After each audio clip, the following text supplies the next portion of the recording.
2009க்கு முன் எங்களுடைய தலைவர் எங்களை ஒரு பெற்றெடுத்த ஒரு குழந்தைய பாக்குறமாய் பக்குவமா வளர்த்தெடுத்தவர். இன்றைக்கு அந்த தலைவர் இந்த 2009க்கு பிறகு மாறிவிட்டது பிறகு எங்களுடைய அந்த தலைவருடைய போராட்ட வடுக்களை சுமந்து வாழுகிற நாங்கள் இன்றைக்கு எங்களுடைய அவயங்களை வித்து பிழைக்கிறதுக்கு இந்த சமூகங்களை கொண்டு வந்திருக்கு. அதுலயும் கணிசமான மூத்த போராளிகள் இழந்திருக்கிறோம். இன்னைக்கு நாங்கள் அவங்களுடைய எச்சங்களாக மிஞ்சிருக்கிறோம்.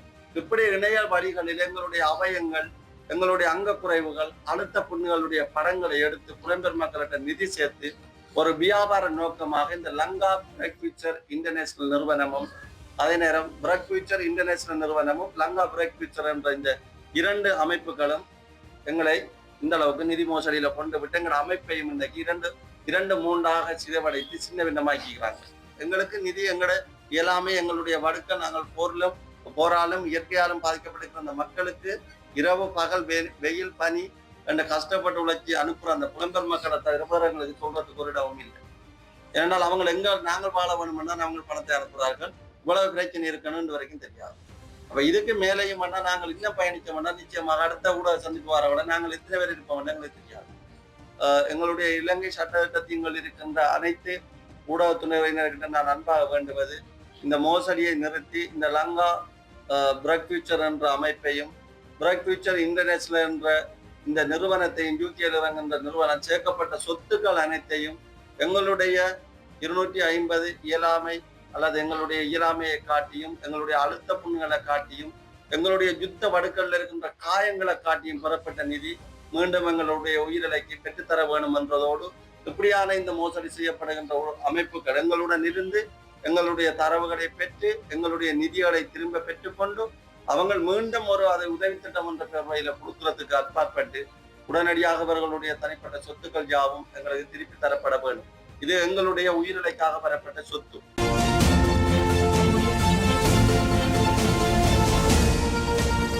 அனைவருக்கும் இந்நேர வணக்கம்.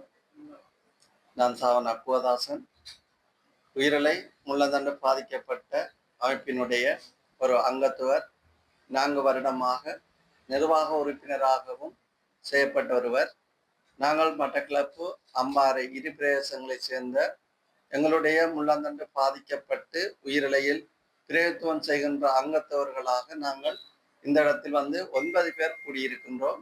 அதே போல் இங்கே வருகை தருவதற்காக 16 எங்களுடைய சக்கர நாற்காலி பயன்படுத்துகின்ற உறவுகள் வர இருந்தவர்கள் உடல்நிலை உபாதை காரணமாகவும் தவிர்க்க முடியாத காரணங்களாலையும் அவங்க கலந்து கொள்ளாமல் போயிருந்தது. அந்த அடிப்படையில் நாங்கள் இன்று பேச எடுத்துக்கொண்ட விடயங்களும் எங்களுடைய இந்த ஊடக சந்திப்புக்கான நோக்கங்கள் பற்றியும் நாங்கள் கூற வேண்டியிருக்குது. அந்த அடிப்படையில் இந்த ஊடக சந்திப்புக்காக எங்களோடு பயணித்துக் கொண்டிருக்கின்ற இந்த ஊடகத்துறை உறவுகள் அனைவருக்கும் எங்களுடைய பணிவான வணக்கமும் நன்றிகளும். எங்களுடைய நோக்கம், முள்ளாந்தண்டு பாதிக்கப்பட்டு 2009 யுத்தத்துக்கு பிற்பாடு நாங்கள் வடக்கு கிழக்கு என்று இணைக்கப்பட்ட உயிரிழை மாங்குளம் மையமாக கொண்டு எங்கள் தலைமை காரியத்தின் ஒரு உறவுகளாக நாங்கள் பயணித்துக் கொண்டிருந்தோம். 2022க்கு பிற்பட்ட காலம் எங்களுடைய உயிரிழை அமைப்புக்குள் பிற நிதி அனுசரணையாளர்கள் அல்லது எங்களை வியாபாரத்திற்காக பயன்படுத்தும் பிரெக் ஃபியூச்சர் இன்டர்நேஷனல் என்கின்ற நிறுவனம் வந்ததுக்கு பிற்பாடு நாங்கள் இதோடு 2வது ஊடக சந்திப்பை செய்கின்றோம். கடந்த காலங்களில் எங்களுடைய உறவுகள் எந்த குற்றச்சாட்டுகளை முன்வைத்து வெளியேறினார்களோ அதை நிவர்த்தி செய்யறதுக்காக நாங்கள் 2 நிர்வாகங்களை தேர்வு செய்திருந்தோம். அந்த 2 நிர்வாகங்களும் அதே 2022 இயங்கின நிர்வாகத்துக்கு ஒத்தாசையாகத்தான் இருக்குது. அதை தெளிவுபடுத்துகிற நோக்கமாகத்தான் நாங்கள் இந்த வாய்ஸ் ஆஃப் மீடியா என்ற அந்த மட்டக்களப்பு மாவட்டத்தில் இந்த பயனாளிகள் அம்பாறை மட்டக்களப்பை சேர்ந்த உறவுகள் வந்திருக்கின்றோம். எங்களுடைய பிரச்சனைகளையும் நாங்கள் முன்னெடுக்க இருக்கின்ற செயற்திட்டங்களையும் தெளிவுபடுத்துவதற்காகத்தான் இந்த ஊடக சந்திப்புக்கு வந்திருக்கிறோம். எங்களுடைய நோக்கம், வடக்கு கிழக்கு முள்ளந்தண்டு பாதிக்கப்பட்ட நபர்களை மையமாக அல்லது ஒருங்கிணைத்து மாங்குளம் உயிரிழை ஏனையன் வீதி மாங்குளம் என்கின்ற உயிரிழை தலைமை காரியாலயம் இருக்கின்றது. அந்த தலைமை காரியத்தில் இருந்துதான் இந்த வடக்கு கிழக்கில் இயங்குகின்ற முள்ளந்தண்டு பாதிக்கப்பட்ட நபர்களை ஒன்று சேர்த்து எங்களுக்கான நிதி வழங்குனர்கள் அந்த காரியாலயம் அல்லது எங்களை தலைமை காரியாலயத்துக்கு வழங்குகின்றார்கள். அந்த அடிப்படையில் மட்டக்களப்பு மாவட்டத்தில் நாங்கள் இதுவரைக்கும் 26 பேர் அங்கத்துவம் வைத்திருந்தோம். தற்போதைக்கு எங்களுடைய 4 போராளிகள், முன்னாள் போராளிகள் மருத்துவ குறைபாடு இன்றி உயிர் நீத்திருக்கிறாங்க. இது தற்போது நாங்கள் 20 பேர் இருக்கிறோம். அதிலும் 19 பேர் ஒருவர் மிகவும் சுயினமற்ற நிலையில எங்களோட கலந்து கொள்வதில்லை. அப்படி இருந்து நாங்கள் 20 பேர் என்று சொல்லப்படுது. 19 நபர்கள் நாங்கள் பிரயோத்துவம் செய்கின்றோம். புதிதாக இந்த ஆண்டு ஒரு உறவு சேர்க்கப்பட்டிருக்கிறார். அந்த அடிப்படையில் நாங்கள் இங்கே பேச வந்த விடயம் உங்களுக்கு தெரியும். முள்ளந்தண்டு பாதிக்கப்பட்ட நபர்கள் ஒரு குறுகிய மணி நேரம்தான் எங்களுக்கு சக்கர நாற்காலியில் அமர்ந்திருக்கும்படி மருத்துவர்கள் பணிப்புரை செய்வது எல்லாருக்கும் தெரிஞ்ச விஷயம். காரணம், எங்களுக்கு ஏற்படுகின்ற அழுத்த புண், அதனுடைய அதனால ஏற்படுகின்ற தாக்கங்கள் எங்களை 2 வருடம் அல்லது 3 வருடம் அதையும் கடந்து மரணத்துக்கு கூட எங்களை விட்டு செல்லும் அந்த அழுத்த புண். அப்ப இந்த அடிப்படையில தான் நாங்கள் இங்கிருந்து மட்டக்களப்பு, அம்பாறை, திருகோணமலை போன்ற பிரதேசங்களிலிருந்து உயிரிழை பிரதான அலுவலகத்துக்கு நாங்கள் பயணம் செய்து வருகின்றாங்க. உதாரணத்துக்கு 2 நாள் நாங்கள் அந்த பயணத்தை மேற்கொள்ள வேண்டும். மேற்கொண்டு மிகவும் சிரமத்தோடு இந்த உயிரிழையினுடைய சட்ட திட்டங்கள் ஜாப்பின் பிரகாரம் நாங்களும் ஒரு அங்கத்துவராக பயணித்திருந்தோம். இடைக்காலமாக எங்களுக்கு ஏற்பட்ட பிரச்சனைகள், உயிரிழை நிர்வாகம் செய்கின்ற தவறுகள் யாவையும் இந்த ஊடக சந்திப்பில் அன்புக்கும் மதிப்புக்கும் உரிய எங்களுக்கு நிதி வழங்கி கொண்டிருக்கும் புலம்பெயர் சொந்தங்களுக்கு தெளிவுபடுத்தவே நாங்கள் இங்கு ஒன்று கூடியிருக்கின்றோம். அந்த வகையில் எங்களுடைய முதலாவது பிரச்சனையாக இருக்கிறது 2023, அதாவது 2022 12ஆம் மாதம் தொடக்கம் 31/12/2023 காலை பகுதியில் எங்களுடைய ஓராண்டுக்கான கணக்கறிக்கையாக வரப்பட்ட நிதி 8,60,66,692 ரூபாய் 90% என்று எங்களுடைய கணக்கில், அதாவது எங்களுடைய உயிரிழந்த பிரதான கணக்காய்வு செய்யப்பட்ட பட்டியல் சொல்லப்படுகின்றது. இந்த 2002 தொடக்கம் 2005 இறுதி கால வரைக்குமாக 23 கோடிக்கு மேற்பட்ட நிதிகள் எங்களுடைய உயிரிழைக்கு இந்த புலம்பெயர் மக்களால் அனுப்பப்பட்டிருக்குது. இப்ப நாங்கள் கேட்கின்றோம், எங்களுடைய உயிரிழையில் இருக்கின்ற 250 பயனாளிகளில் நாங்கள் இப்ப 196 பேர் வந்திருக்கிறோம். அதிலும் 196 பேரிலையும் கிட்டத்தட்ட 30 பேருக்கு மேற்பட்ட பயனாளிகள் இன்றைக்கு உயிருக்கு போராடி கொண்டிருக்கிறாங்க. இதுல மரணிச்சதுல கணிசமானவர் எங்களோட களமாடி தோளோடு தோல் நின்று சக்கர நாற்காலியில் பயணிச்ச முன்னாள் போராளிகள் அநேகமான பேரை நாங்கள் இழந்துட்டோம். இப்ப இந்த 23 கோடிக்கு மேற்பட்ட நிதிகள் வந்தும் நாங்கள் 56 பேருக்கு மேற்பட்ட உறவுகளை நாங்கள் இழந்திருக்கிறோம் என்றால் இதுக்கு பிரதான காரணம் என்னன்றதை நாங்கள் சொல்ல வேண்டும். எங்களுடைய உயிரிழை நிர்வாக கட்டமைப்பு ஒரு காலத்தில் இலங்கையிலே மாற்றுத்திறனாளி அமைப்புகளிலே 1ஆம் இடத்தை வைத்த ஒரு அமைப்பு. இன்று அதே அமைப்பு எங்களுக்கு பூச்சியத்துல வந்து நிற்கிறது. காரணம், உயிரிழை நிர்வாகத்துக்குள் இருக்கின்ற பணிப்பாளர்கள், உயிரிழை நிர்வாகம், அந்த அந்த எங்களுடைய பிரதேசத்தில் பதிவு செய்யப்பட்டிருக்கின்ற மௌனியா பிரதேச செயலாளர். அப்ப இந்த 3 விடயங்களும் என்ன நடக்குது என்பதை நாங்கள் அடுத்த கட்டம் உங்களுக்கு சுட்டி காட்ட கடமைப்பட்டிருக்கின்றோம்.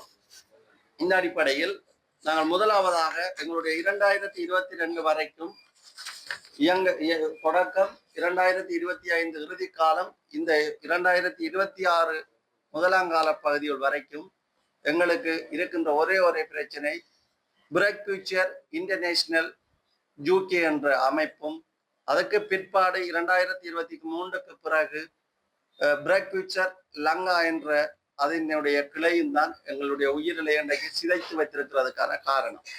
அதற்கான ஆதாரங்கள் உங்களுக்கு தரலாம். 2022ஆம் ஆண்டு முள்ளந்தண்டு பாதிக்கப்பட்ட நபர்களுடைய விவரங்கள் அனைத்தையும் எங்களுடைய உயிரிழை அமைப்பில் இருக்கின்ற நிர்வாகிகள் அங்கே கொடுத்து, அதன் ஊடாக உங்களுக்கு தெரியும் இணைய வழிகளில் எங்களுடைய விவரங்கள் யாவும் விற்கப்பட்டது. அந்த இணைய வழியில் விற்கப்பட்டதுக்கான காரணங்கள் சாட்சிகள் எங்களிடம் இருக்கின்றது. உங்களுக்கு தெரியும், இதில் பாருங்கள் என்ன தலையங்கம் இடப்பட்டிருக்குது என்று பார்த்தால் உங்களுக்கு தெரியும், எங்களுடைய முள்ளந்தண்டு பாதிக்கப்பட்ட நபர்களுக்காக வரப்பட்ட சொத்துக்கள் அனைத்தும் எங்களுடைய உயிரிழை நிர்வாகத்தினுடைய தலைவராக இருந்த திரு கோனேஸ் அவர்கள் அல்லது கடாவி, உபதலைவர் இருதயராஜா அல்லது சத்தா, செயலாளர் திரு பொன்கலன், அதே நேரம் பொருளாளர் கெனடி. இந்த நபர்கள் சேர்ந்து எங்களுடைய உயிரிழையில் இருந்து அனைத்து உள்ளந்தண்டு பாதிக்கப்பட்ட விவரங்களையும் கொடுத்து பிரதான பிரைட் ஃபியூச்சர் இன்டர்நேஷனல் என்ற அவங்களுடைய வெப் தளத்தில் அவங்களுடைய அந்த இணைய வழியில போட்டு நிதி சேர்க்கப்பட்டதுக்கான ஆதாரங்கள் அனைத்தும் எங்களிடம் இருக்குது. இதை நாங்கள் வெளிப்படுத்த எங்களுக்குள்ள ஏற்பட்ட இந்த உயிரிழையையும் உயிரிழையில் இருக்கிற எங்களுடைய உறவுகளையும் பாதுகாக்கிறதுக்காக நாங்கள் இந்த தரவை பெற்ற நேரம் அவங்களுடைய இணைய வழி தற்போது முடக்கி வைத்திருக்கிறார்கள். காரணம் இதில் சேர்க்கப்பட்டிருக்கு பாருங்கள், போரினால் உள்ளந்தண்டு வடம் பாதிக்கப்பட்ட உறவுகளை பராமரிப்பதற்கான உதவி கோரப்படுகின்றது. அப்ப இந்த இதுக்கு கீழே நிறைய பேர்களுடைய விவரங்கள் வரப்பட்டிருக்கு. முன்னாள் போராளிகள் என்று கூட அதிலே குறிக்கப்பட்டிருக்கு. இந்த விவரங்களை நீங்கள் பார்த்தீங்களா தெரியும். அப்ப எங்களுக்கென்றொரு பிரதான அலுவலகம், பிரதான அமைப்பு, இலங்கையிலே பேசுபொருளாக என்ற உயிரிழை நிறுவனம் இருக்கக்குள்ள அதே நிர்வாகிகள் ஒரு அமைப்பை புதிதாக தொடங்கி அதன் ஊடாக இந்த விவரங்களை சேர்த்து தங்களுடைய தனிப்பட்ட அக்கௌண்ட்டுக்கு கோனஸ் அல்லது கடாவி என்று சொல்லப்படுகின்ற தனிப்பட்ட நபருடைய அக்கௌண்ட்டுக்கு 2 கோடிக்கு மேற்பட்ட நிதி போயிருக்கிறது. இப்ப நாங்கள் கேட்கிறோம், இந்த 256 பேர் என்று சொல்லப்பட்டிருந்தது ஆரம்பத்தில். இன்றைக்கு எங்களோட கிட்டத்தட்ட 30 பேருக்கு மேற்பட்டவர்களை நாங்கள் இழந்துட்டோம். அதுலேயும் கணிசமான மூத்த போராளிகள் இழந்திருக்கிறோம். இன்றைக்கு நாங்கள் அவங்களுடைய எச்சங்களாக மிஞ்சிருக்கிறோம். இந்த நேரத்துல நாங்கள் சொல்ல வருவது, இப்படி இணைய வழிகளில் எங்களுடைய அவயங்கள், எங்களுடைய அங்க குறைவுகள், அழுத்த புண்ணுகளுடைய படங்களை எடுத்து புலம்பெயர் மக்கள்கிட்ட நிதி சேர்த்து ஒரு வியாபார நோக்கமாக இந்த லங்கா பிரைட் ஃபியூச்சர் இன்டர்நேஷனல் நிறுவனமும் அதே நேரம் பிரைட் ஃபியூச்சர் இன்டர்நேஷனல் நிறுவனமும் லங்கா பிரைட் ஃபியூச்சர் என்ற இந்த 2 அமைப்புகளும் எங்களை இந்த அளவுக்கு நிதி மோசடியில கொண்டு விட்டு எங்கள் அமைப்பையும் இன்றைக்கு இரண்டு மூன்றாக சிதைவடைத்து சின்ன பின்னமாக்கிறாங்க. இதுக்கான காரணம் என்னென்றால், உயிரிழை அமைப்பு என்ற அந்த களத்துக்கு கீழே இயங்காத, களத்துக்கு தம்பி இருக்கிறார், ஒரு கையொன்றும் இயங்காது, வெறும் களத்து மட்டும்தான் ஆடும். இதே போல எங்களுக்கு 19 பேருக்கு மேற்பட்ட பயனாளிகள் இருக்கிறாங்க. மட்டம்பாறை சார்ந்து 3 பேர், எங்களோட 2 பேர் இந்த ஊடக சந்திப்புக்கு வர இருந்தவங்க. அவர் ஒருவர் முற்று முழுதாக வர முடியாது, இன்னும் ஒருவர் தங்கும் விடுதியில் இருக்கிறபடியால் அவரும் வரவில்லை. காரணம், இந்த பிரைட் ஃபியூச்சர் இன்டர்நேஷனல் என்ற நிறுவனம் ஒரு ஒப்பந்தம் செய்தது உயிரிழை நிர்வாகத்துடன். அந்த உயிரிழை நிர்வாகத்துடன் செய்த ஒப்பந்தம் யாதென்றால், 3 கோடி புரட்சிட்டு ஒன்றை தொடங்கி பண்டி வளர்ப்பு திட்டத்துக்காக உடன்படிக்கை கைச்சாத்திடப்பட்டது. அதில் என்ன வேடிக்கையான விடயம் என்றால், எங்களுடைய யாப்பின் பிரகாரம், உங்களுக்கு தெரியும், உயிரிழை யாப்பின் பிரகாரம் ஒரு அமைப்பில் எந்த ஒரு பிரயத்துவம் செய்கிறவரும் எங்களுடைய உயிரிழை நிறுவனத்தில நிர்வாக உறுப்பினராக இருக்க முடியாது. அதுக்கு சட்ட திட்டத்தின்படி எங்களுடைய உயிரிழை யாப்பும் எங்களுக்கு அதுக்கு அங்கீகாரம் கொடுக்காது. அப்ப அந்த அடிப்படையில் இவங்க பாருங்க, பிரைட் ஃபியூச்சர் இன்டர்நேஷனல் நிறுவனத்தினுடைய தலைவராக 2022ஆம் ஆண்டு தொடக்கம் நிர்வகித்து வந்த திரு கோனஸ் கெனடி அவர்கள் தான், திரு கோனஸ் அல்லது கடாவி என்ற நபர் தான் அங்கேயும் தலைவராக இருக்கிறார். உபதலைவராக இருந்த இருதயராஜா அல்லது சட்டா என்ற நபர் தான் அங்கவும் அந்த லங்கா பிரைட் ஃபியூச்சர் என்ற இதுக்கும் பிரைட் ஃபியூச்சர் இன்டர்நேஷனல் என்ற யூகேல பதிவு செய்யப்பட்ட நிறுவனத்துக்கும் உரிய பிரதிநிதிகளாக இருக்கிறாங்க. அப்ப 2 பேருக்கும் இடையில கைச்சாத்திடப்பட்டு எங்களுடைய அமைப்புக்காக முதல் கட்டமாக 65 லட்சத்துக்கு மேற்பட்ட பணமும் ஒதுக்கப்பட்டது. இதுல 65 லட்சம் பணம் ஒதுக்கப்பட்டாலும் இதுல உடன்படிக்கை என்னென்றால், இந்த உடன்படிக்கையின் பிரகாரம் உயிரிழைக்குள்ள இருக்கிற எந்த ஒரு சந்தர்ப்பத்திலேயும் அந்த பணம் திரும்ப பெற முடியாது. இந்த பணம் சேர்க்கப்பட்டது யாருக்கு என்றால், இவங்களை போன்று களத்துக்கள் இயங்காத நபர்களுக்காக இதுல வருகின்ற வருவாயிலிருந்து அனைத்தும் கொடுக்கப்படும் என்றுதான் சொல்லப்பட்டு இந்த நிதிகள் சேர்க்கப்பட்டது. அதே நேரம் நீங்கள் பார்த்தீங்கன்னா தெரியும், அந்த நிதிகள் இவர்களுடைய நிர்வாகம் 95க்கு மேற்பட்ட உயிரிழை அங்கத்துவர்கள், அதாவது உயிரிழை உறுப்பினர்களாக இணைந்து நாங்கள் மேற்கொண்ட நேரம் அந்த பொதுக்கூட்டத்தில் வந்து நம்பிக்கையில்லா தீர்மானத்தின் அடிப்படையில் இந்த மேல் குறிப்பிட்ட நபர்கள், அந்த நிர்வாகிகள் அனைவரும் வெளியேற்றப்பட்ட நேரம் இவங்கள் வெளியேற்றப்பட போகிறார்கள் என்ற சந்தர்ப்பத்தை அறிந்து 61 லட்சம் பணம் அந்த தனிப்பட்ட நபருக்கு அவருடைய வங்கி கணக்கு, தன்னுடைய தலைவர் என்ற அதிகாரத்தை வைத்துக்கொண்டு அந்த வங்கி கணக்குக்கு போட்டு எடுத்து சென்றவர். இதை மீட்பதற்காக நாங்கள் மாங்குளம் காவல் நிலையம் சென்று முறைப்பாடு செய்து வட்டியுடன் அந்த பணம் திரும்பவும் எங்களுடைய உயிரிழைக்கு வரப்பட்டது. இப்ப நீங்கள் வரப்பட்ட பணத்தை பற்றி பேச தேவையில்லை, காரணம் இருக்குது. நம்பிக்கையில்லா தீர்மானத்தின் அடிப்படையில் ஒரு நிர்வாகத்தை தெரிவு செய்து இந்த ஊழல்கள் அனைத்தையும் நிச்சயமாக கண்டறிந்து எங்களுடைய உயிரிழை பயனாளிகள் அனைவரும் வடகிழக்கில் இருக்கின்ற இந்த உயிரிழையை நம்பி இருக்கிற பயனாளிகள் அனைவரும் வாழ்வதற்கு ஒரு நல்ல நிலையை ஏற்படுத்துவதற்கு ஒரு புதிய நிர்வாகத்தை தெரிவு செய்தாங்க.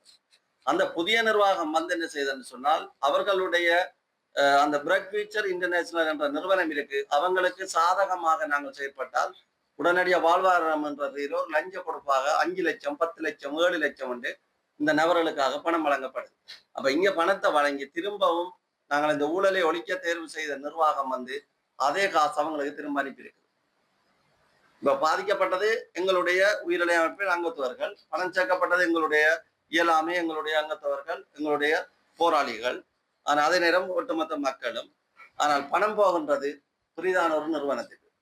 இன்று அவர்கள் ஒரு குறுகிய காலத்துக்குள்ள அந்த அமைப்பை பதிவு செய்து உங்களுக்கு தெரியும் மிக்சர் கம்பெனி ஒன்று தொடங்கிறாங்க, தையலகம் ஒன்று தொடங்கியிருக்கிறாங்க. பகிரங்கமாக சொல்ல முடியும் மட்டக்களப்பு செங்கலடி பிரதேசத்தில் ஒரு நபரூடாக ஒரு கடை ஒன்று திறந்து கொடுக்கப்பட்டது. 96 லட்சம் காசு அதுக்கு அனுப்பப்பட்டிருக்கு. அந்த 96 லட்சம் காசு அனுப்பின உடனும் அந்த நபர் இவங்களுடைய இந்த களவு நகர்வுகளை கண்டுடனே அந்த 96 லட்சத்தையும் தன்னுடைய சொத்தாக மாற்றி விட்டார். இவங்களுக்கு எந்த எந்த எந்த ஒரு ஆதாரமும் இல்லை. இப்ப கடை நல்லா இயங்கி கொண்டிருக்கு செங்கலடி மத்தியில். நம்ம ஒரு பிரபலியமான இடம் செங்கலடி என்றது தெரியும் உங்களுக்கு. அந்த நகரப்புறத்துல வழியா இயங்கி கொண்டிருக்குது. அப்ப நாங்கள் கேட்கிறோம், 2009க்கு முன் எங்களுடைய தலைவர் எங்களை ஒரு பெற்றெடுத்த ஒரு குழந்தைய பார்க்கிற மாதிரி பக்குவமா வளர்த்தெடுத்தவர். இன்றைக்கு அந்த தலைவர் இந்த 2009க்கு பிறகு மாறிவிட்டது பிறகு எங்களுடைய அந்த தலைவருடைய போராட்ட வடுக்களை சுமந்து வாழுகிற நாங்கள் இன்றைக்கு எங்களுடைய அவயங்களை வித்து பிழைக்கிறதுக்கு இந்த சமூகங்களை கொண்டு வந்திருக்கு. தயவு செய்த அன்புக்கும் வாய்ப்புக்கும் வரிய புலம்பெயர் மக்கள் இதை புரிஞ்சு கொள்ள வேணும். அதே நேரம் சம்பந்தப்பட்ட பொறுப்பதிகாரிகள், எங்களுடைய இலங்கை சட்டத்திட்டத்தில் இருக்கின்ற அனைத்து ஊடகத்துறையினர்கிட்ட நான் அன்பாக வேண்டுவது, இந்த மோசடியை நிறுத்தி இந்த லங்கா பிரெக் ஃபியூச்சர் என்ற அமைப்பையும் பிரெக் ஃபியூச்சர் இன்டர்நேஷனல் என்ற இந்த நிறுவனத்தையும் யூகேல இறங்குகின்ற நிறுவனம் சேர்க்கப்பட்ட சொத்துக்கள் அனைத்தையும் எங்களுடைய 250 இயலாமை அல்லது எங்களுடைய இயலாமையை காட்டியும் எங்களுடைய அழுத்த புண்ணுகளை காட்டியும் எங்களுடைய யுத்த வடுக்கல்ல இருக்கின்ற காயங்களை காட்டியும் பெறப்பட்ட நிதி மீண்டும் எங்களுடைய உயிரிழைக்கு பெற்றுத்தர வேணும் என்றதோடு இப்படியான இந்த மோசடி செய்யப்படுகின்ற அமைப்புகள் எங்களுடன் இருந்து எங்களுடைய தரவுகளை பெற்று எங்களுடைய நிதிகளை திரும்ப பெற்றுக்கொண்டு அவங்க மீண்டும் ஒரு அதை உதவி திட்டம் என்ற பெயர்வையில கொடுக்கறதுக்கு அற்பாற்பட்டு உடனடியாக அவர்களுடைய தனிப்பட்ட சொத்துக்கள் யாவும் எங்களுக்கு திருப்பி தரப்பட வேண்டும். இது எங்களுடைய உயிரிழைக்காக பெறப்பட்ட சொத்து. உயிரிழை பயனாளிகளுக்காகவும் அந்த களத்திற்கு இல்லாத நபர்களுக்காகவும் சேர்க்கப்பட்ட சொத்து. ஒவ்வொரு ஆதாரங்களும் உங்களுக்கு நான் ஒவ்வொரு ஆதாரங்களும் எழுத்து வடிவில் இருக்குது. எல்லாரும் நீங்கள் இதை பார்க்க முடியும். அடுத்தபடி இதுக்கு செல்றதுக்கு முதல் உங்களுக்கு ஒரு ஜாப்பின் பிரகாரம் ஒரு விடயத்தை சொல்லுகிறேன், கேளுங்கள். உங்களுக்கு தெரியும் எங்களுடைய ஜாப்பில் வந்து குறிப்பிடப்பட்டிருக்கிற 31 அதனுடைய சொல்லப்பட்டிருக்கிற விடயம், உயிரிழை அமைப்பிற்கு சேர்க்கப்படும் அசையும் அசையா சொத்துக்கள் வைப்பு நிதிகள் எக்காரணம் கொண்டும் தனிநபருக்கோ நிறுவனங்களுக்கோ மாற்றம் செய்ய முடியாது. அதனை பயன்படுத்தும் பூரண சுதந்திரம் உறுப்பினர்களுக்கு உடையதாகும் என்றால் இந்த அசையும் அசையா சொத்துக்கள் வருகின்ற படங்கள் யாவும் இந்த உயிரிழையில் முள்ளாந்தண்டு பாதிக்கப்பட்டிருக்கின்ற உறவுகளை தவிர எந்த ஒரு நபரும் உரிமை கூறவும் முடியாது, அதை பெற்று செல்லவும் முடியாது. சரி, அடுத்தபடியதுக்கு நான் வாரன். இவைகளை தாண்டி நீங்கள் இந்த தீர்வுகளை ஏன் உள்ளுக்கு பேசி முடிக்க இயலாது, ஏன் நீங்கள் இதை வெளியில கொண்டு வாரீங்கள் என்று சில புலம்பெயர் மக்கள் நீங்கள் கேட்கின்றீர்கள். புலம்பெயர் மக்களுக்கு நான் அன்பாக வேண்டுவது, நீங்கள் என்ன வேணுமென்றாலும் நீங்கள் கழிவு ஊற்றலாம், அதை எங்களுக்கு பிரச்சனை இல்லை. நான் சொல்ல வரத உண்மையைத்தான் நாங்கள் சொல்லுகின்றோம். இவ்வளவு பேர் நாங்கள் 1 மாதத்துக்கு மேல இந்த முயற்சி எடுத்து இந்த அறிக்கைகளை தயார்படுத்தி தான் நாங்கள் இந்த இடத்துல வந்திருக்கிறோம். அவர்கள் நிறைய பேர் பேச மாட்டேனும், அதாக நாங்கள் எல்லாரும் தீர்மானித்து இந்த அறிக்கையை வாசிக்கிறோம். இதுல பாத்தீங்கன்னா தெரியும், முதலாவது நிர்வாகத்துக்குரிய முறைகேடாக நாங்கள் குற்றச்சாட்டை முன்வைக்கிறோம். நிர்வாகம் எங்களுடைய பயனாளிகளால் தெரிவு செய்யப்படுறவர்கள் தான் எங்களுக்கான நிர்வாகம். பிரிதொருத்தர் வந்து எங்களுடைய வழி இன்னைக்கு தெரியும். இதுல இருக்கிற உறவுகள் தங்களுடைய சலப்பைகளை நீங்கள் பார்க்கலாம், தொங்க விட்டபடிதான் இருக்கிறாங்க. பின்னுக்கு பம்பஸ் கட்டி கொண்டு இருக்கிறாங்க. யூரின் போறது தெரியாது, டாய்லெட் போறது தெரியாது. சில நபர்களுக்கு நாங்கள் பகிரங்கமாக நான் சொல்றேன், சில படுக்கையில உறவுகளுக்கு நாங்கள் துவாரமூடாக கைவிட்டுத்தான் மலத்தை கூட எடுக்க வேண்டிய எங்களுடைய உறவுகள் இருக்கிறாங்க. இப்படி வாழுகிற எங்களை வைத்து இந்த நிதி சேர்க்கிறாங்கன்னு சொல்லி நாங்கள் முதலாவது முறையிட்டிடம் எங்களுடைய நிர்வாகம் 100க்கு 100% இல்லை 200% என்று சொல்லலாம். இந்த நிர்வாகமே அவங்களுக்கு உடந்தையா இருக்கிறதுக்கு நாங்கள் யார்கிட்ட தீர்வு கேட்கலான்னு பணிப்பாளர் சபைக்கிட்ட போனோம். பணிப்பாளர் சபை போனால் பணிப்பாளர் சபையின் முடிவு உயிரிழை நிர்வாகத்தை விட மேலதிகமாக இருக்கின்றது. பிரெக் ஃபியூச்சர் லங்காவுக்கும் பிரெக் ஃபியூச்சர் இன்டர்நேஷனல் நிறுவனத்துக்கும் தான் விசுவாசமாக இருக்குது. சரி, அதையும் கடந்து நாங்கள் என்ன செய்வதென்று தெரியாமல் வவுனியா பிரேத சேலத்துக்கு போயிருந்தோம். வவுனியா பிரேத சேலத்துக்கு போயிருந்த இடத்துல வவுனியா பிரேத செயலாளர் சொல்லியிருந்தார், எங்களுக்கு 2 கடிதங்கள் அனுப்பப்பட்டது. அதே நேரம் 2025ஆம் ஆண்டு 3ஆம் மாதம் ஒரு கடிதம் அனுப்பியிருந்தோம். அதே நேரம் 9ஆம் மாதமும் ஒரு கடிதம் அனுப்பியிருந்தோம். வவுனியா பிரேத செயலர் எங்களுக்கு வழங்கின கடிதத்தை பாருங்கள். உயிரிழக்கும் எங்களுக்கும் எந்த தொடர்பும் இல்லை, உயிரிழக்கும் எங்களுக்கும் சம்மதம் இல்லை, நீங்கள் கடிதங்களை மாறி அனுப்பிவிட்டீர்கள் என்று சொல்லி எங்களுக்கு பதில் வழங்கப்பட்டிருக்கு. இது நாங்கள் அவருக்கு அனுப்பின கடிதம். உயிரிழையில இடம்பெறுகிற குற்றச்சாட்டை நிவர்த்தி செய்து எங்களுக்காக உடனடியான ஒரு தீர்வை பெற்றுத்தாங்கன்னு நாங்கள் வவுனியா பிரேத செயலாளருக்கு அனுப்பியிருந்தாங்க. 14 குற்றச்சாட்டுகளை அவர்களுக்கு முன்வைத்து நாங்கள் அனுப்பியிருந்தோம்.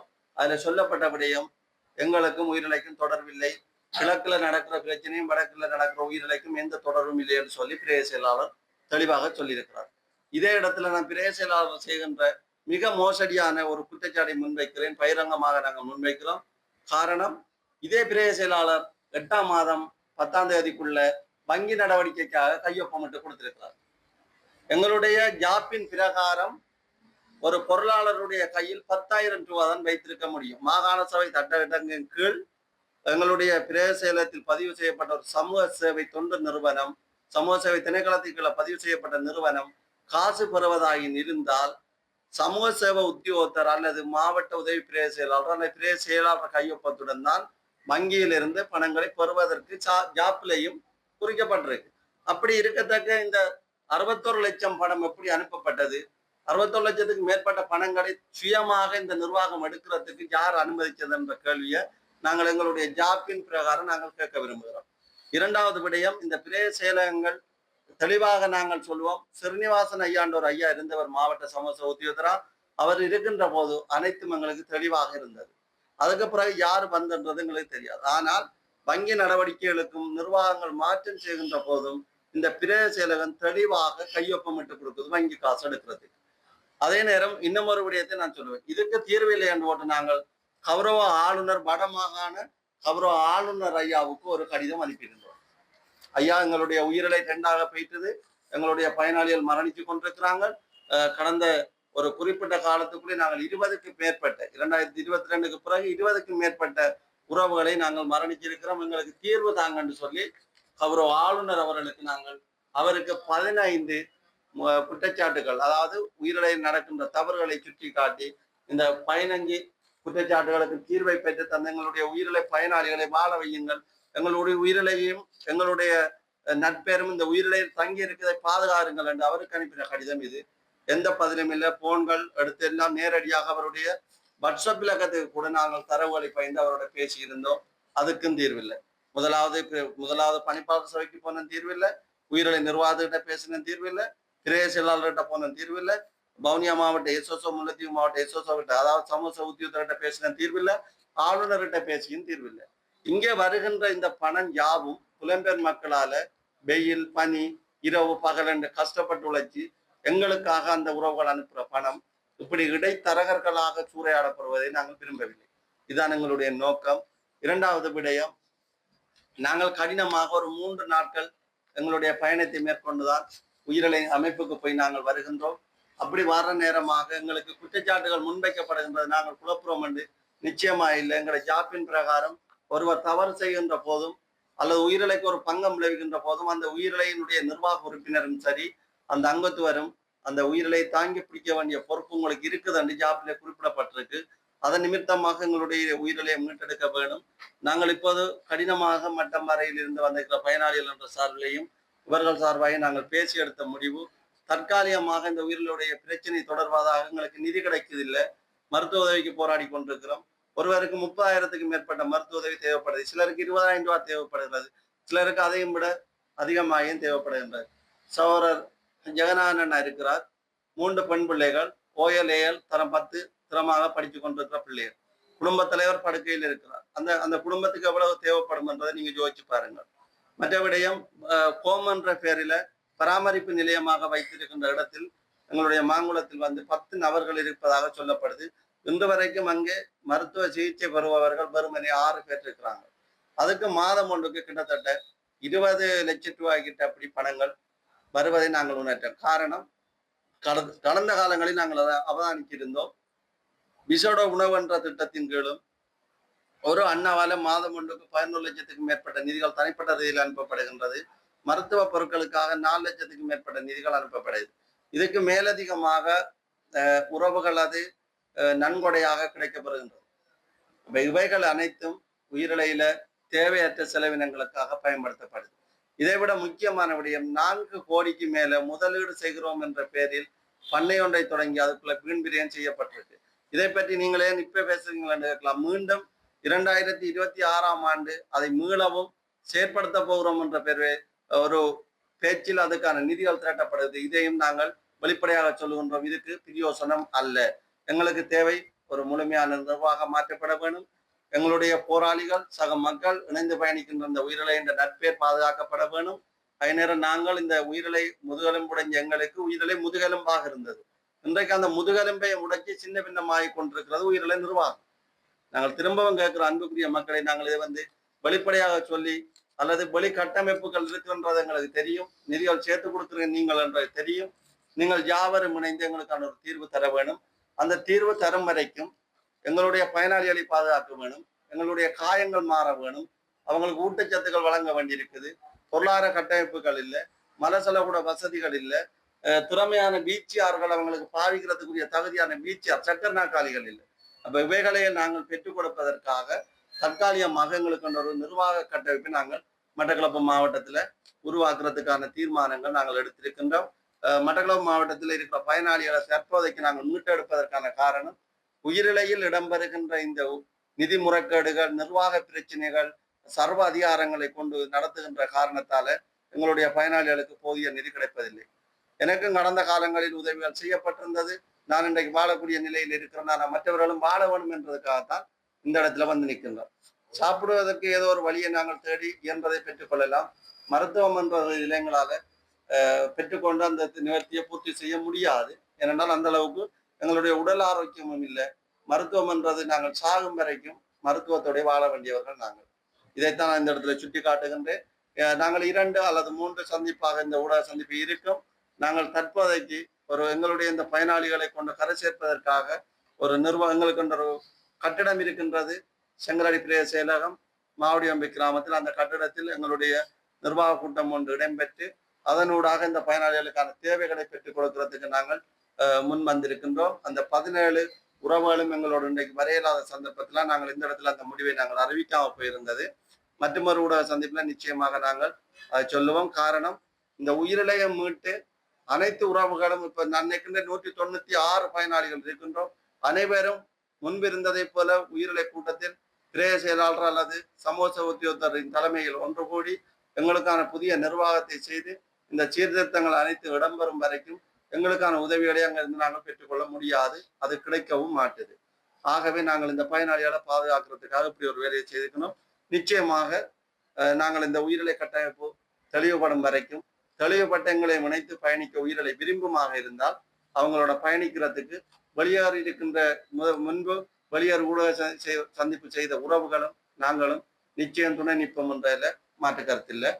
போல நாங்கள் மட்டக்களப்பு அம்பாறையை சேர்ந்து 26 நபர்கள் இருக்கிறோம். அதுல 6 பேர் மரணிச்சுட்டாங்க. தற்போது 20 பேர் இருக்கின்றோம். அந்த அடிப்படையில எங்களுக்கான உதவி திட்டங்கள் யாவும் ஊதா, மக்கள் நலன் காப்பகம், அதே நேரம் நாகபூசணி அம்மனால் வழங்கப்படுகின்ற நிதி மாதம் 5000ம் அவங்களோட இதுக்கு ஏற்ற மாதிரி 10,000 தான் ஒரு பயனாளிக்கு கொடுக்கப்படுகின்றது. இப்ப இந்த பணங்கள் எந்த ஒரு சந்தர்ப்பத்திலையும் ஊதா என்ற அமைப்பு அந்த 5000 ரூபாயை நிறுத்தாது. எங்களோட பயனாளிகளுக்கு நாங்கள் கொடுப்போம். உங்களுடைய பிரச்சனையை நீங்க தீர்வுன்னு சொல்லி அவங்க முன்பு வெளியேறி இருக்கின்ற உறவுகளுக்கும் அந்த நிதியை கொடுத்து கொண்டிருக்கிறார்கள். நாங்களும் இந்த இப்ப எங்களுடைய தீர்வை பெற்றுக் கொள்வதற்காக தான் பெற வழி இல்லை வந்திருக்கிறோம். அந்த உதவி திட்டங்கள் எங்களுக்கு கிடைக்கும் என நாங்கள் நம்புறோம், கிடைக்கும். அதே நேரம் இயன்ற உறவுகளிடமும் நாங்கள் எதிர்பார்க்கிறோம். ஏன்னா தற்காலிகமாக அழுத்த புண்களோட இப்ப இருக்கிறாங்களே எத்தனை பேர் தெரியாது. ஆனால் அவங்களுடைய வெக்கால வடிகின்ற இரத்தங்களை நீங்கள் பார்க்க முடியாது. அதை மறைச்சு கொண்டுதான் நாங்கள் வந்திருக்கிறோம். இப்ப இந்த அடிப்படையில தான் நாங்கள் கேட்கிறோம். இயன்ற உதவிகளை நீங்கள் செய்ய விரும்பினால் எங்களுக்கு செய்யலாம். தற்காலிகமாக உங்களுக்கான ஒரு தொலைபேசி இலக்கத்தை நான் தரலாம். நீங்கள் தொடர்பு கொள்கின்ற சந்தர்ப்பத்தில் நிச்சயமாக எங்களுடைய ஒரு வாட்ஸ்அப் குரூப் ஒன்று இருக்கிறது எங்களுக்கு. நீங்கள் அதனூடாக அந்த குரூப்பில் இருந்தே நீங்கள் எங்களுடைய தரவுகள், ஒவ்வொரு பயனாளிகளுடைய பிரச்சனைகள், நாங்கள் என்ன செய்கிறோம் என்ற தரவை நீங்கள் பெற்றுக்கொள்ள முடியும். என்னென்னாலன்னா உண்மையில நாங்கள் இந்த நல்ல ஒரு கேள்வி, நீங்கள் ஊடகத்திலிருந்து வெளியேறினால் அடுத்த கட்டம் உங்களை எப்படி தொடர்பு கொள்வது அல்லது இந்த உதவி எப்படி பெறப்போறீங்கன்னு கேட்டிருக்கிறீர்கள். நன்றி. அதுக்கான நாங்கள் தொலைபேசி இலக்கம் உங்களுக்கு தருகின்றோம். நீங்கள் இதை தொடர்பு கொண்டால் நிச்சயமாக நாங்கள் நான் நினைக்கின்றேன் புதன்கிழமைக்கு இடையில் எங்களுக்கான ஒரு நிர்வாக தெரிவு ஒன்று இடம்பெற இருக்கின்றது. தற்காலிகமாக அந்த நிர்வாகத்தின் ஊடாகத்தான எங்களுடைய செயற்பாடுகளும் இருக்கும். நாங்கள் ஒரு அமைப்பை பதிவு செய்கிறதாக இருந்தாலும் எங்களுக்கு ஒரு 6 மாத காலம் இயங்கி இருக்க வேணும். அதுக்கான கணக்கறிக்கைகள் காட்டப்பட வேணும். அவைகளை காட்டினால்தான் நாங்கள் நிச்சயம் பதிவு செய்ய முடியும். அந்த அடிப்படையில் உங்களுக்கு தற்காலிகமாக நாங்கள் தர தொலைபேசி இலக்கமானது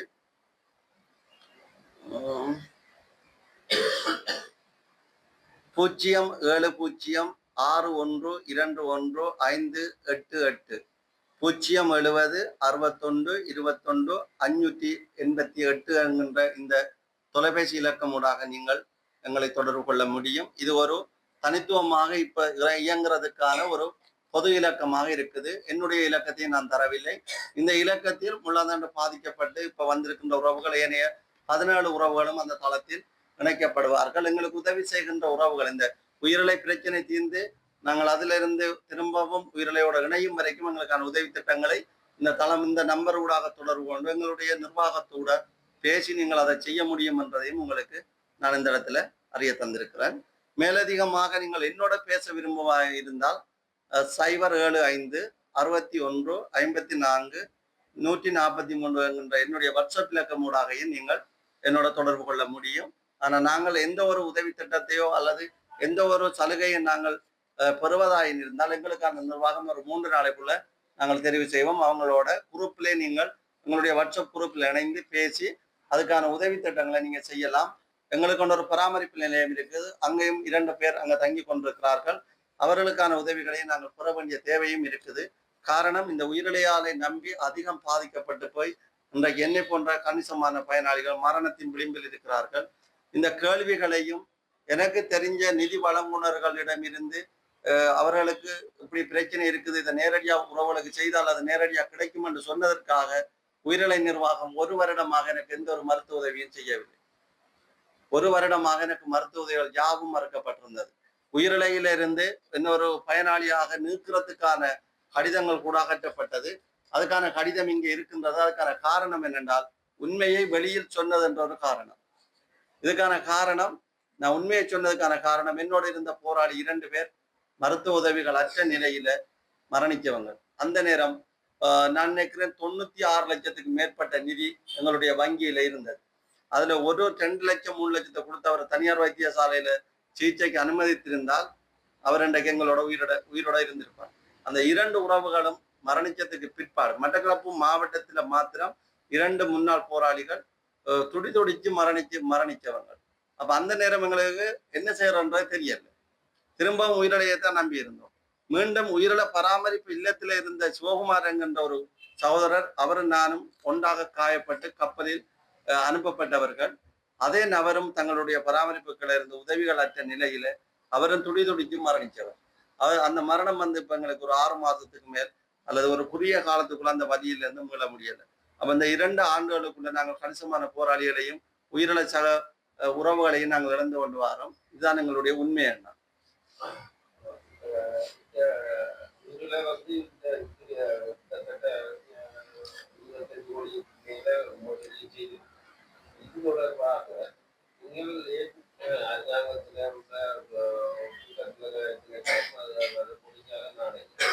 இல்ல, உயிரிழை பிரச்சனைகள்னா நாங்கள் அடிப்படையில் உண்மையில 25 லட்சம் வந்திருந்தாலும் எங்களுடைய குறிப்பிட்ட நபர்களுக்காக பயன்படுத்தப்படுகின்ற பணங்கள் ஒரு பக்கம் இருக்குது. ஆனால் எங்களை சொல்லி வெளிவேலை திட்டத்துக்காக பயன்படுத்தப்படுற பணங்கள் அதிகமாக இருக்குது. சம்பளம் கொடுத்து பணியாளருக்கு வேலை செய்யப்படுகின்ற பணங்கள் அதிகமாக இருக்குது. மற்றது இந்த முறையற்ற விதத்தில அந்த நிதியை மோசடி செய்து எடுக்கின்ற நபர்கள் நிர்வாகத்துக்குள்ள இருந்த போது பண்ணைய காரணம் காட்டித்தான் அந்த நிதிகள் அனைத்தும் புறப்பட்டது. தவறான முறையில தங்களுக்காக பயன்படுத்தி கொண்டவங்க.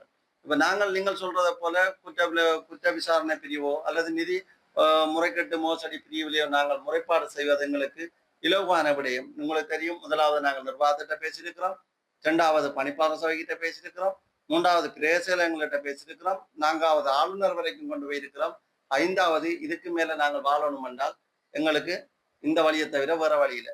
அதே நேரம் இந்த சம்பந்தப்பட்ட இந்த நான் முன்பு கூறியதை போல சம்பந்தப்பட்ட நிதி மோசடி திணைக்கள பிரிவுகள் யார் இருந்தாலும் இந்த பிரக் ஃபியூச்சரை விசாரணை செய்து அவர்களுடைய தனிநபர் மற்றும் பிரக் ஃபியூச்சர் லங்கா என்ற அது பிரக் ஃபியூச்சர் யூகே என்றது பிரக் ஃபியூச்சர் யூகே என்ற பிரதி அலுவலம் அல்லது மறு அமைப்பு தாயகத்தில் இயங்குகின்ற இலங்கையில் இயங்குகின்ற அமைப்பு தான் இந்த Lanka Brac future Brac future Lanka.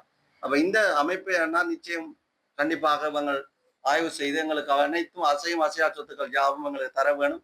ஏன்னா இந்த பண்டி ப்ராஜெக்டுக்காக எங்களுக்கு ஒரு டபுள் கேப் என்று சொல்லப்படுகின்ற அந்த பேனும் வாங்கி உயிரிழையில விடப்பட்டிருந்தது. இந்த ஊழல் செய்த நிர்வாகிகள் நம்பிக்கையில்லா தீர்மானத்தின் அடிப்படையில் வெளியேற்றப்பட்ட போது அந்த வாகனங்கள் அனைத்தையும் அவர்கள் கொண்டு சென்று விட்டார்கள். இதுக்கு முக்கியமான ஒரு ஆதாரங்களை நாங்கள் தரலாம். உங்களுக்கு இதிலே பாருங்கள், ஒரு ஆஸ்திரேலியாவை சேர்ந்த பிரபலியமான ஒரு நிதி வழங்குனர்கள் எங்களுக்கு இருக்கிறாங்க. அவங்க உயிரிழை வைப்பில் 45க்கு மேற்பட்ட இலட்சம் நிரந்தர வைப்பில் இருக்கிறாங்க. அவர் கடந்த ஒரிஜின அதாவது 19/10/2024 அன்று தங்களுடைய எப்படி பிரச்சனை இருக்குது, எங்களுடைய பயனாளியை பாருங்கள் என்று அவங்கள்ட்ட முறைப்பாடு செய்த நேரம் நாங்கள் ஒரு ஒரு ஒரு என்னன்னு சொல்றது, ஒரு குற்றத்தை நாங்கள் எங்களுடைய உயிரிழையில் இடம்பெறுகிறது, இதை நீங்கள் செய்ய வேணும் என்ற நேரம் அவர் நேரடியா வந்திருந்து 3 நாட்கள் உயிரிழையில இந்த அக்கௌண்ட் மேனேஜ்மெண்ட் முடிச்சிருந்தார். அதாவது கணக்காய்வு செய்து அவர் அறிக்கை வெளியிட்டிருக்கிறார். பாருங்க, அந்த அறிக்கையின் பிரதித்துவம் என்ன சொல்லப்பட்டிருக்கின்றால், உயிரிழையில 100க்கு 100% நிதி மோசடிகள் அல்லது முறையற்ற விதத்தில் இடம்பெற்றிருக்கின்றது என்றத ஒரு நிதி வழங்குனரை அவருடைய பெயர் பாருங்க வடிவேல் சுகுமார் அல்லது ஜேம்ஸ் சுகுமார் என்று சொல்லுவாங்க. ஆஸ்திரேலியாவை பிரதித்துவம் வகிக்கின்றார். அவங்க எங்களுடைய உயிரிழையினுடைய பிரதானமான ஒரு நிதி வழங்குனர். தேவை கருதி நான் அவங்களுடைய பேரை அந்த அமைப்பின் பேரை நான் சொல்லவில்லை. அந்த நபர் இதுல எங்களுக்கு அறிக்கைப்படுத்தி தந்ததுக்கு அமைவாக நான் சொல்லியிருந்தேன். இதுல அவங்க சொல்லியிருக்கிறாங்க எப்படி என்று சொன்னால், இதுல பாத்தீங்கன்னா ஒரு குற்றச்சாட்டு சொல்லலாம். அந்த உயிரிழையினுடைய 2022-23 காலப்பகுதியில் இயங்கிய திரு கோனஸ் அல்லது கடாவி என்று சொல்லப்படுகின்ற நபருக்கு சத்திரை சிகிச்சை செய்வதற்கு என்று சொல்லி 11,72,000 பணம் பெறப்பட்டிருக்கு. அப்ப இந்த 11,72,000 பணம் பெறப்பட்டதன் நோக்கம் தனக்கு இதய சத்திரை சிகிச்சை செய்ய வேண்டும். இன்று வரைக்கும் இதய சத்திரை சிகிச்சை செய்ததும் இல்லை, அதுக்கான சான்றும் இல்லை. அவர் சொல்லிக்கிறார், இது முறைகேடான விஷயம், இதை பயன்படுத்த முடியாது, இப்படி நிதி பெற முடியாது, அந்த நிதி உடனடியாக உயிரிழைக்கு திரும்ப கையாளிக்கப்பட வேண்டும் என்று ஒரு நிதி வழங்குனர் கொடுத்த அறிக்கை இங்க இருக்குது. அப்ப நாங்கள் இதை விட எங்கே நாங்கள் போய் நிதியை சொல்ல முடியும்? எங்க கேட்க வேணும்? எங்களுக்கு நிதி எங்கட இயலாமை, எங்களுடைய வடுக்க நாங்கள் போராலும் இயற்கையாலும் பாதிக்கப்பட்டிருக்கிற அந்த மக்களுக்கு இரவு பகல் வெயில் பனி என்ற கஷ்டப்பட்டு உழைச்சி அனுப்புற அந்த புலம்பெயர் மக்களை தவிர எங்களுக்கு சொல்றதுக்கு ஒரு இடமும் இல்லை. ஏனென்றால் அவங்க நாங்கள் வாழ வேணும்னா அவங்க பணத்தை அனுப்புறார்கள். இவ்வளவு பிரச்சனை இருக்கணும்னு வரைக்கும் தெரியாது. அப்ப இதுக்கு மேலேயும் நாங்கள் இன்னும் பயணிச்சோம்னா நிச்சயமாக அடுத்த கூட சந்திப்பு வர விட நாங்கள் எத்தனை பேர் இருப்போம் எங்களுக்கு தெரியாது.